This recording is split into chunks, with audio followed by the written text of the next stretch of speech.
Hi everyone, welcome to channel. నేను మీ anchor Saritha. ఈరోజు మనతో పాటు వాస్తు పండితులు, అస్ట్రాలజీ శ్రీ శివప్రసాద్ గురూజీ గారు ఉన్నారు. ఆయనతో మాట్లాడదాం. నమస్తే గురూజీ. ఆశీర్వచనం తల్లి. మరి ఈ నెల ఇంకా మే అయితే స్టార్ట్ అయిపోతుంది మనకి ఇంకో 2-3 రోజుల్లో. కాబట్టి ఈ నెల ఏ రాశి వరకు ఎలా ఉంది మనం ఒక్కొక్కటిగా మాట్లాడుకుందాం. ప్రధానంగా అంటే ఒకవేళ వాళ్ళకి ఆ రాశి నుంచి ఏమైనా ఇబ్బందులు ఉంటే తగు చర్యలు కూడా మీరు మాకు వివరించండి. తప్పకుండా. గురుగారు, చివరిగా మీనం రాశి గురించి మాట్లాడుకుందాం. శ్రీ మహాగణాధిపతయే నమః. ఐం మహాసరస్వత్యే నమః. శ్రీ లలితాంబికాదేవియే నమః.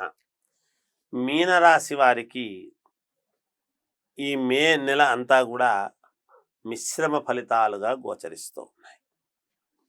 కొన్ని విషయాల్లో అనుకూలవంతమైన ఫలితాలు, కొన్ని విషయాలలో చిన్నపాటి ఇబ్బందులు ఉండవచ్చునేమో.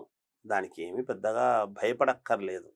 ఎందుకంటే ఏల్నాటి శని ప్రభావం అనేటువంటిది ఒకటి, తర్వాత రాహువు కూడా మీనములోనే ఉండేటువంటి దాని వలన ఒక్కోసారి రాహువు యోగవంతమైనటువంటివి ఇస్తాడు, కొన్ని ఇబ్బందులు పడతారు.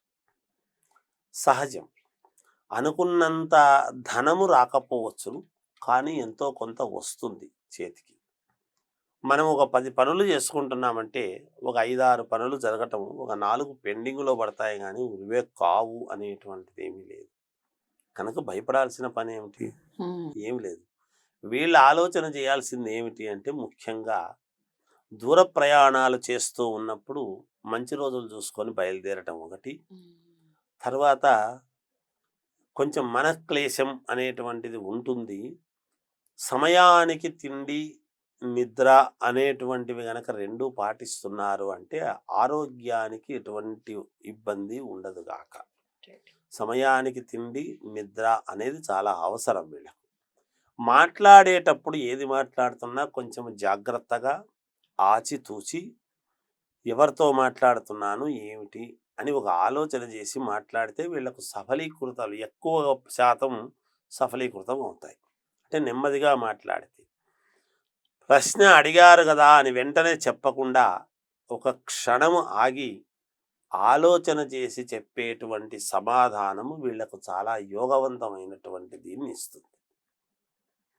ఎందుకంటే ఒక క్షణం ఆగేటప్పటికీ అడుగుతూనే చెప్పాలి అనుకునేటువంటి సమాధానము వేరు, ఒక క్షణము ఆగి చెప్పేటువంటి సమాధానము వేరుగా వస్తుంది ఎప్పుడు కూడా. అందువలన అలా ఒక అనుకూలం చూసుకొని చెప్పి మాట్లాడితే వీళ్లకు యోగవంతముగా ఉంటుంది కాక. కడుపాత్రం అంటే అయిన పోయిన వాళ్ళు కావచ్చు, వీళ్ళతో చిన్నపాటి విభేదాలు అనేటువంటివి ఉంటాయి. వాటి వల్ల కొంత మేలు జరుగుతుంది, కొన్ని ఇబ్బందులు ఉంటాయి కాక. వృధా ప్రయాణాలు, అనవసరమైనటువంటి ప్రయాణము చేయాల్సినటువంటి ఇది వస్తుంది వీళ్ళకు. శుభకార్యాల గురించి ఒక నిర్ణయం తీసుకొని దానికి సంబంధించినటువంటి మాటలు ఏవో మాట్లాడుకోవడం కూడా జరుగుతుంది గాక. స్త్రీల వలన, ఒక స్త్రీ వలన కొంత ఇబ్బంది కలిగే అవకాశం ఉంటుంది. జాగ్రత్తగా మసలుకుంటే మేలు జరుగుతుంది అంతే. అయితే ఎక్కడ దృఢ సంకల్పముతో నాకేమిటి పర్వాలేదు, నేను ఎక్కడా ఇబ్బందులు పడను అని మానసికంగా దృఢంగా ఉండేటువంటి వాళ్లకు పెద్దగా అయ్యేదేం లేదు. మన సంకల్ప సిద్ధిరస్తు అన్నట్టుగా దృఢ సంకల్పముతో ఉంటే ఎంతటి అపజయాన్నైనా జయముగా చేసుకోవచ్చును అనేటువంటిది ఒకటి గ్రహించాలి వీళ్లకు. రాసులన్నీ బాగున్నాయి, 1-2 గ్రహాలన్నీ అనుకూలంగా ఉన్నాయి. 1-2 గ్రహాలు ఏదో చిన్న తేడా చూపించినప్పుడు దానికే మనం పడిపోయి అదే అనుకొని నిరంతరము బాధపడాల్సిన అవసరం లేదు కదా. వ్యాపారం చేసుకునేటువంటి వాళ్లకు యథావిధిగా వ్యాపారంలో డబ్బులు వస్తాయి, రావాల్సినటువంటివి ఎలాగో వస్తూ ఉంటాయి, చేస్తూ ఉంటాయి, ఏమి ఇబ్బంది లేదు.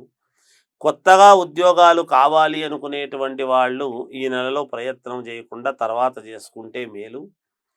అలాగే విదేశాలకు వెళ్ళాలి అనుకునేటువంటి వాళ్ళు కూడా కొంచెం వాయిదా వేసుకొని తర్వాత వెళితే మేలుగా ఉంటుంది. శుభకార్యాలకు సంబంధించినటువంటివి ఇప్పుడు ఎలాగో మంచిది లేదు ముహూర్తాలు, కాకపోతే మాట్లాడుకోవడానికి ఎటువంటి ఇబ్బంది ఉండదు, మాట్లాడుకోవచ్చును గాక. విద్యార్థులకు కొద్దిలో వీళ్ళు బయటపడేటువంటి అవకాశము ఉన్నది. మహాద్భుతంగా వీళ్ళు బయటకు వచ్చారు అనడానికి లేదు, కానీ అతి కష్టము మీద బయటకు వచ్చారు అనేటువంటి మాట వీళ్ళు నిలబడిపోతుంది గాక.